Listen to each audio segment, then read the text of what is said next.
नमस्कार दोस्तों, एग्जामपुर के यूट्यूब चैनल में आप सभी का हार्दिक स्वागत है। आज हम बात करने वाले हैं मदर टेरेसा ऑर्गेनाइजेशन के बारे में। एक ऐसी चैरिटी ऑर्गेनाइजेशन जिसे मदर टेरेसा द्वारा स्टैब्लिश किया गया था। हाल ही में जो इसका लाइसेंस रिन्यूअल होता है, उसे मिनिस्ट्री ऑफ होम अफेयर्स द्वारा रिजेक्ट कर दिया गया, उनकी एप्लीकेशन को यहाँ पर रद्द कर दिया गया है। जानेंगे इस वीडियो के माध्यम से क्या वजह थी इस कदम को उठाने की, क्यों इस फंडिंग को ब्लॉक किया गया है और इस एप्लीकेशन रिजेक्शन के क्या इंपैक्ट होने वाले हैं। चलिए शुरू करते हैं। सबसे पहले एक एमसीक्यू आपके सामने पेश है, आपको बताना है इसका करेक्ट आंसर। दो स्टेटमेंट है, जो भी करेक्ट आंसर बनेगा आप अपना आंसर कमेंट बॉक्स में दे सकते हैं। पहला statement, mother Teresa established the missionaries of charity in 1950। Mother Teresa द्वारा जो मिशनरीज ऑफ चैरिटी थी उन्हें 1950 में शुरू किया गया था। दूसरा, it rehabilitates all those people who feel unwanted, unloved, uncared for throughout society, people that have become a burden to the society and are shunned by everyone। ऐसे लोग जिनको प्यार नहीं मिलता, जिन्हें घर से निकाल दिया गया है, जिनके कोई माँ बाप नहीं है, जो मतलब सोसाइटी में सब सोसाइटी में हर कोई उनको नकार रहा है, ऐसे लोगों की यहाँ पर ये मदद करता है, उन्हें रिहैबिलिटेट करता है। ए बी सी या डी क्या करेक्ट आंसर है, कमेंट बॉक्स में आप डाल सकते हैं। चलिए आगे बात करते हैं। न्यूज क्या है समझिएगा। हाल ही में भारत सरकार ने मदर टेरेसा चैरिटी फाउंडेशन जो है, उनकी फंडिंग को यहाँ पर ब्लॉक कर दिया गया है, जो कि अब्रॉड से उनको आती है। उनकी जो भी मिशनरीज है, उनको रन करने के लिए जो फंडिंग पैसे की जरूरत पड़ती है, वो अब यहाँ पर ब्लॉक हो जाएंगी। 31 दिसंबर के बाद कोई भी बाहर से पैसा इन मिशनरीज को नहीं आ पाएगा। ये एलिगेशन लगाए गए थे इन ऑर्गेनाइजेशंस पे, इन मिशनरीज पे, कि ये हिंदूज का कन्वर्जन कर रहे हैं फोर्सफुली। वडोदरा में एक केस रजिस्टर हुआ था, जिसमें कहा गया है कि जो छोटी छोटी बच्ची हैं, उनको क्रिश्चियन टेक्स्ट पढ़वा रहे हैं, उनसे प्रेयर्स करवा रहे हैं क्रिश्चियन, और फोर्सफुली उन्हें कह रहे हैं कि आप क्रिश्चियन धर्म में कन्वर्ट हो जाइए, जिसके चलते ये कदम यहाँ पर उठाया गया है। BJP, refusal by the government, BJP ने ये एप्लीकेशन को रिफ्यूज करने की हालांकि कोई वजह नहीं बताई है ओपनली कि किस वजह से हम यहाँ पर ये ब्लॉक कर रहे हैं, पर ऐसा माना जा रहा है कि इसी कंप्लेंट के चलते, और जो क्रिश्चियन ऑर्गेनाइजेशंस जिस तरीके से ऑपरेट कर रही हैं, ये इंडिया में क्रिश्चियंस के प्रति बढ़ते इंटॉलरेंस का प्रतीक यहाँ पर देखने को मिल रहा है। आप देखिए, क्रिश्चियन धर्म के लिए देख लिया, क्रिश्चियन फेस्टिवल्स की बात करें तो बढ़ता इंटॉलरेंस कि क्रिश्चियनिटी में आप कन्वर्ट कराते हैं तो हम लोग आपका किसी भी तरीके से यहाँ पर साथ नहीं देंगे। आगे बात करें कि क्या वजह थी मेन फंडिंग ब्लॉक करने की। देखिए आप देख सकते हैं कि जो ऑर्फन्स की मैं बात करूं, स्कूल्स की बात करूं, तो बहुत सारी लड़के बच्चे होते हैं जो ऑर्फन एज अ ऑर्फन रहते हैं, ऐसी मिशनरीज के द्वारा चलाए गए ऑर्फनेज जो होम्स होते हैं, शेल्टर होम्स जिन्हें हम लोग कहते हैं।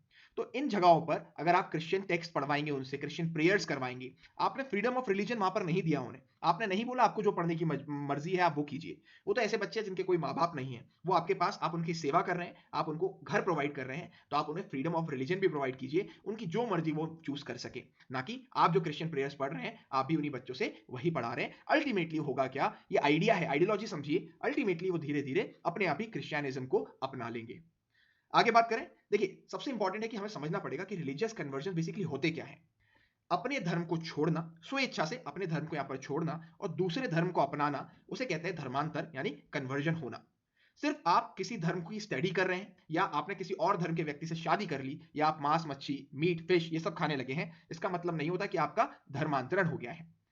साथ ही में जो भी व्यक्ति, अगर आपको कोई भी लोभ, लालच या फिर किसी भी तरीके से डर के तरीके से आपको कोई भी धर्म को फॉलो करने के लिए कह रहा है, तो वो जो आप जब धर्म अंडर प्रेशर फॉलो करते हैं, that is known as religious conversion, या आप स्वेच्छा से करते हैं तो वो भी आपका रिलीजियस कन्वर्जन ही यहाँ पर कहलाता है। साथ ही में देखिए, ये जो ऑर्गेनाइजेशन थी जो मदर टेरेसा द्वारा शुरू की गई थी, जिसका नाम था मिशनरीज ऑफ चैरिटी इन कोलकाता, इसे Gujarat freedom of religion act 2003 के तहत यहां पर बुक किया गया है। सेम रीजन कि आप गर्ल्स को, छोटे छोटे बच्चों को ल्योर कर रहे हैं और उन्हें क्रिश्चियन प्रेयर्स और टेक्स्ट यहां पर पढ़ा रहे हैं। हालांकि मिशनरीज ऑफ चैरिटी की मैं बात करूं, उन्होंने ऐसे एलिगेशन को साफ डिनाई किया है। उन्होंने कहा है कि हम कोई भी यहां पर फोर्सफुल कन्वर्जन नहीं कर रहे। मेरी राय अगर आप जानना चाहेंगे, तो यहाँ पर ये फोर्सफुल कन्वर्जन जो इनका कहना है ये बिल्कुल सही है।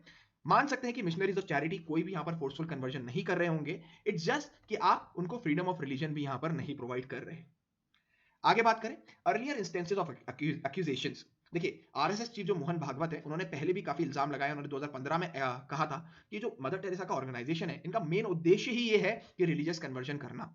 आप जब भी कोई सेवा करते हैं तो सेवा आप किस भाव से करते हैं, एकदम निश्चल भाव से। हमें रिटर्न में कुछ भी नहीं चाहिए। अगर हम आपकी सेवा कर रहे हैं, ऐसा नहीं कि आप हमारे धर्म का ही पालन कीजिए। आप आरएसएस एज ऑर्गेनाइजेशन देख लीजिए, बहुत सारी सिख ऑर्गेनाइजेशन है, जब भी ये सेवा करने जाती हैं कहीं पर भी, तो आपको इनके धर्म का एलिमेंट आपको देखने को नहीं मिलेगा। ये यहाँ पर वहां पर सेवा करते हैं और वहां से शांति से बाहर आ जाते हैं। उनका कोई उद्देश्य नहीं है कि आप एक ही धर्म का यहाँ पर पालन करें। इनका कहना है कि जो मिशनरीज हैं, मिशनरीज का उद्देश्य ही ये होता है कि एक अपने देश से निकल के दूसरे देश में जाना और अपने धर्म का प्रचार करना।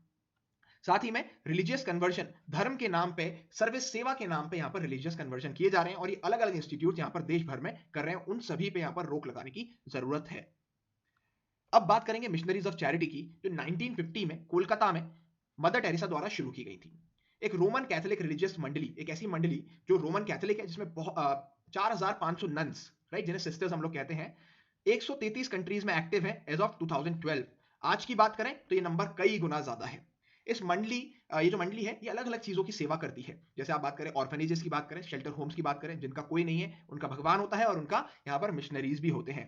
किचन्स की बात करें, डिस्पेंसरी की बात करें, मोबाइल क्लिनिक यानी हेल्थ से रिलेटेड सर्विसेज की बात करें, ये सारी चीजें प्रोवाइड करती हैं ये सारी मिशनरीज सेवा भाव से। साथ ही में इन 2020 it consisted of 5167 religious sisters. 4500 से ये बढ़ के 5167 सिस्टर्स यहाँ पर हमें देखने को मिलती हैं।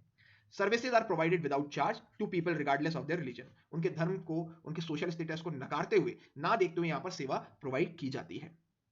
साथ ही मैं बात करूं मैं मदर टेरेसा की। देखिए, जब हम किसी भी चीज के ओरिजिन की बात करते हैं तो समझिएगा कॉन्सेप्ट को। मदर टेरेसा जिस उद्देश्य से उन्होंने सेवा भाव शुरू किया था, समय के साथ वो सेवा भाव में भी बहुत सारे बदलाव हमें देखने को मिलेंगे।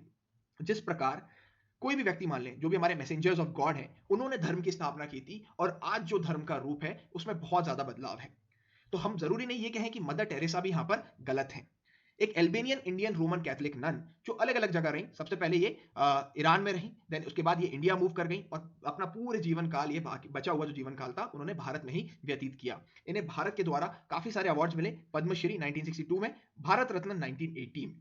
पूरे इनके जीवन काल में mother Teresa became famous as a Catholic nun who dedicated her life to caring for the destitute and dying in the slums of Calcutta। जो भी गरीब व्यक्ति थे और जो भी जिनका कोई नहीं होता था, उनकी इन्होंने पूरे दिल और कह सकते हैं पूरे सेवा भाव से इन्होंने बहुत ही अच्छी तरह सेवा करी सबकी। और अब जो कलकत्ता के स्लम्स थे, वहीं पर ही इनकी मृत्यु हुई। आप देख सकते हैं सेवा भाव, जो डेडिकेशन होता है, कोई लग्जरी नहीं चाहिए, कुछ नहीं चाहिए, only goal of life is कि हम सिर्फ सेवा करना यहाँ पर चाहते हैं। इनकी जो मृत्यु हुई वो हुई 5 सितंबर 1997 में वेस्ट बंगाल में।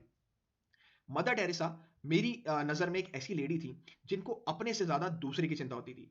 केयर, लव का एक परफेक्ट हम लोग रूप मान सकते हैं मदर टेरेसा को। पर जो मिशनरीज, जो आगे आने वाली ऑर्गेनाइजेशन है, जो उनका करंट फॉर्म है, उसमें हमें कन्वर्जन्स वाले एलिगेशंस बहुत सारे देखने को मिलेंगे। और मैं ये डिनाई नहीं करूंगा कि कन्वर्जन्स नहीं होते होंगे। There is still a possibility कि कन्वर्जन बहुत सारे हो रहे हैं, बिकॉज हम लोग देख सकते हैं कि क्रिश्चियन पॉपुलेशन कैसे राइज करी आफ्टर इंडिपेंडेंस। चलिए, short history of conversion in Bharat. हम कन्वर्जन की जो हिस्ट्री देखेंगे भारत में, वो आपको मैं समझाऊंगा पीरियड वाइज कि कैसे कैसे कन्वर्जन भारत में होते हैं।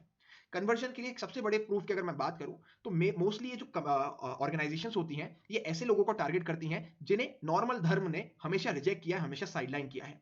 तभी आप देख सकते हैं नागालैंड जैसे देशों, नागालैंड जैसे राज्यों में, माफ कीजिएगा, नागालैंड जैसे राज्यों में मेजॉरिटी पॉपुलेशन जो है वो क्रिश्चियन है, क्योंकि वहां पर सारे मेजॉरिटी क्या है, आदिवासी यानी ट्राइबल पीपल वहां पर रहते हैं। शुरू करते हैं, सबसे पहले बात करेंगे प्री इस्लामिक पीरियड की। देखिए, प्री इस्लामिक पीरियड में Christianity was founded by Saint Thomas, a Christian missionary, जो कि केरला में लैंड हुए और उन्होंने अपने धर्म क्रिश्चियनिटी को प्रीच करना शुरू कर दिया।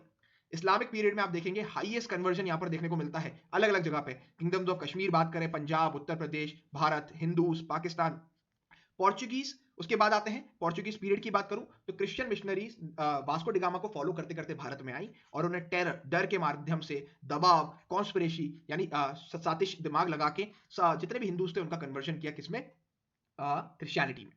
यहां पर सिर्फ हिंदूज ही नहीं, जो भी धर्म का व्यक्ति उनको मिला उन्होंने कन्वर्ट करा क्रिश्चियनिटी में। बहुत बार ऐसे केसेस देखने को मिलते हैं कि पोर्चुगीज तो क्या करते थे कि एक जगह पे एक विलेज को पकड़ लिया उन्होंने, 3000 लोग हैं एक विलेज में, और उनको कहा कि आपको घर से बेघर होना पड़ेगा अगर आपने क्रिश्चियनिटी का पालन नहीं किया तो इस तरीके से डर बनाया यहां पर जाता था। साथ ही में 18th सेंचुरी की बात करूं, Christian missionaries campaign for reforms in social evils of India.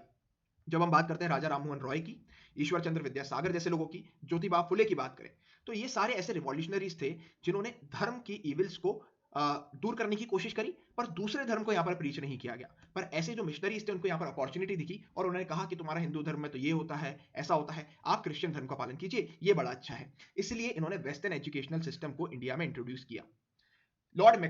Lord Macaulay ने जो इंग्लिश एजुकेशन को शुरू करने का उनका मेन वजह ही ये थी। उन्होंने कहा है साफ कि इंग्लिश में जब बच्चे पढ़ेंगे तो उनको फर्क समझ में आएगा कि उनके धर्म में क्या अंतर है और वेस्टर्न जो क्रिश्चियनिटी है उसमें उसके धर्म में क्या अंतर है। उनका कहना ये प्रूफ है कि जिस भी व्यक्ति ने इंग्लिश एजुकेशन ली है वो बाद में क्रिश्चियनिटी को ज्यादा मानने लगा है, उसको अपने धर्म में बहुत सारी गलतियां नजर आने लगी हैं, जिसके चलते उन्होंने इंग्लिश को कंपलसरी यहां पर कर दिया गया था। चार्ल्स ग्रांट की बात करें, एक ऐसे व्यक्ति जिन्हें ब्रिटिश का हम लोग मान सकते हैं कि फादर ऑफ कन्वर्जन मान सकते हैं। इनका मेन उद्देश्य था कि इंडिया में परमिशन लेना अंग्रेजों से कि हम लोग जो रिलीजन है अपना उसे हम लोग प्रोपोगेट करेंगे। ईस्ट इंडिया कंपनी की अगर मैं बात करूं तो ब्रिटिश पार्लियामेंट में चार्ल्स ग्रांट द्वारा एक रिपोर्ट भेजी गई थी, जिसके बाद उन्हें परमिशन मिल गई थी कि वो अपने रिलीजन को यहाँ पर प्रोपोगेट कर सकते हैं। और आजादी के बाद भी देखें तो नेहरू साहब ने यहाँ पर क्रिश्चियन मिशनरीज को अलाउ किया था कि they can propagate their religion. Propagation of religion is a very different thing and religion conversion is a very different thing. कब ये प्रोपोगेशन ऑफ रिलीजन आपका धर्मांतर यानी कन्वर्जन में बदल जाता है, बड़ा ही थिन लाइन ऑफ डिफरेंस है, पता भी नहीं चलता। तो इसी के चलते यहाँ पर सरकार ने एक कदम उठाया और इनकी जो रिलीजियस जो फंडिंग है जो बाहर से विदेशों से आती है उसे यहाँ पर ब्लॉक किया गया है। आगे जो भी इसमें डेवलपमेंट होंगे वो हम आप तक लाते रहेंगे। आशा करता हूं आपको ये वीडियो समझ में आया होगा, आपको ये पूरा कॉन्सेप्ट समझ में आया होगा कि रिलीजियस कन्वर्जन किस प्रकार होते हैं और कैसे इन्हें किया जाता है। चलिए हमारे एमसीक्यू की तरफ बढ़ते हैं। पहला स्टेटमेंट यहाँ पर बिल्कुल करेक्ट है, मदर टेरेसा ने मिशनरीज ऑफ चैरिटी कोलकाता में 1950 में स्टैब्लिश की थी। दूसरा, इनका मेन उद्देश्य यही है जो समाज के द्वारा लोगों को रिजेक्ट कर दिया गया है, ऑर्फन्स हैं जिनका कोई घर नहीं है, उनको घर प्रोवाइड करते हैं, उनको अलग अलग सेवा सर्विसेज यहाँ पर प्रोवाइड की जाती हैं। So both the statements are correct, option number C both 1 and 2 यहाँ पर हमारा सही जवाब बनता है। See you guys in the next video. जय हिंद, जय भारत।